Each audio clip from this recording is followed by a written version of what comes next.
Open your eyes is my tip number 1 to boost creativity. Last Friday I went grocery shopping and saw this number tag on the ground between the bicycles. I even cycled back to the shop to film this, to be able to show it to you. Hi there, my name is Albert van der Zwart. Welcome to Imperfect Paintings, inspiring you to embrace the magic of making art. My personal mantra is doing. So I use this number tag as a stencil and take a pencil and draw the contours of it and let the shapes partly overlap. Doing sets things in motion. I can have a million ideas in my head, but when I don't try any of them, they are useless. When working like this, try drawing beyond the edges of the paper. Any artwork, even as simple or small as this one, looks bigger when it seems to continue beyond the edges of the paper or canvas. Don't take my word for it. Check if a tip like this can help. Remember tip number 2, doing. Art can be made with anything, so I take 2 permanent markers and just draw lines. I always hear a negative voice when I keep it simple like this. But I learned the internal negative voice grows quieter by telling it I don't plan to make great art, it's just an experiment. Allowing myself to play and welcoming my childlike wonder helps me as well. I don't have to finish what I make, what leads me to the use of open space. The left and right of the sheet are empty, which creates a focus in the middle. The areas left open in the middle show a different option. I question my routines and give myself room to play. So perhaps my artwork is finished, it only doesn't look like it, what makes it intriguing in my opinion. Back to the number tag and I see the number 24, a new sheet and I draw a 2. When I think of reality, I know 2s come in different shapes, so I add another one. I can also change the size as well. Or continue drawing and add a mirrored 2.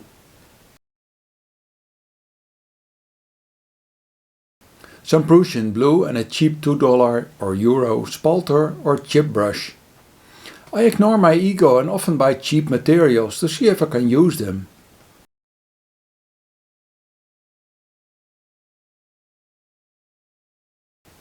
Or use my finger. Or use another finger to paint with my coffee. I really like the artwork made by Jasper Johns. I learned a lot from looking at his art and I made a video about his numbers artwork, link up here. I now used the shape of the key ring and the numbers on it, so over to the last aspect, the color. I take an old magazine to look for green pieces.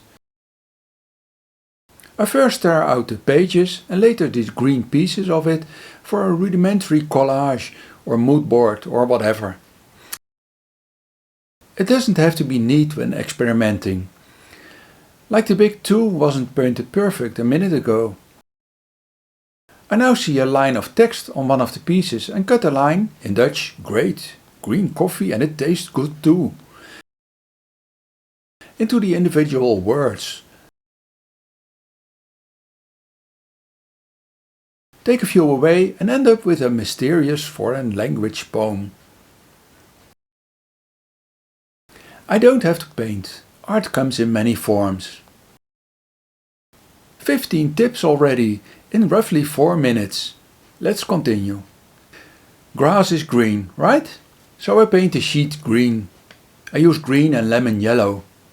An abstracted grass area can look like anything, so I feel free to work like this. I often mix the factory-made monochrome colors I buy to create a more lively color instead. I use a credit card or old membership card to paint with. Check your garbage for useful materials. Later on I will show a few examples. Instead of rushing on, I wait for the paint to dry, a different way of working. Fold the paper and tear it into 6 pieces. It can be interesting to create a number of pieces to work on. They enable me to test different ideas. I don't have to travel to find inspiration. Like this tree, only 50 meters from our home. A tree is a tree, and I see this one every day from the same side. But I like to look at things from different viewpoints, for instance opinions in my mind, but in reality as well. So this time I took a picture of the tree from 4 sides. I noticed the shape is different, the background is different, and the light behind it is different. Another example. Yesterday my wife and I visited a museum and I noticed something. I even turned the car around, drove back and asked my wife to film it. At first everything looks normal. Just some cars on the road, trees along the side of it, but suddenly it looks and feels different. I often check how I feel. This time it's like I end up in a horror movie or an alien forest. Or perhaps an abstracted futuristic doomsday where shapes only remind of trees because people forgot each tree is a living being. Back to our 9 square meters of grass, here with leaves on it. Autumn arrived a number of months ago.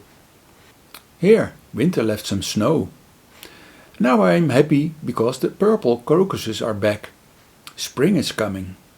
I take pictures of things in different seasons. It helps me to become aware of changing details. Back to the green pieces. I add some purple for spring. Yesterday I made a dish with cauliflower and used a plastic bag around it to paint some white for winter.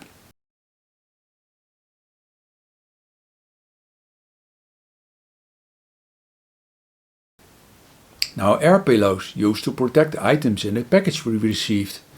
To paint some yellow ochre to represent the burned grass last summer. And now the pieces of wood that always come with a canvas. I use one to paint some bright red and yellow for the colored leaves of autumn.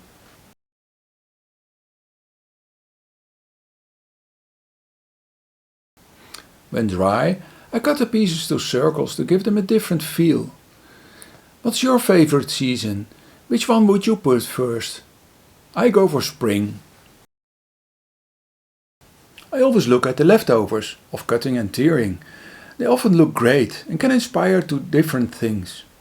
Just a different background color can bring me new ideas. And here 2 other leftovers. As grass they perhaps didn't look that great. But I take a cutting machine and make 6 identical sized pieces of them. Now let's switch some. The longer I look at them, the more interesting they become. Here with a passepartout and a close-up. Don't they look gorgeous?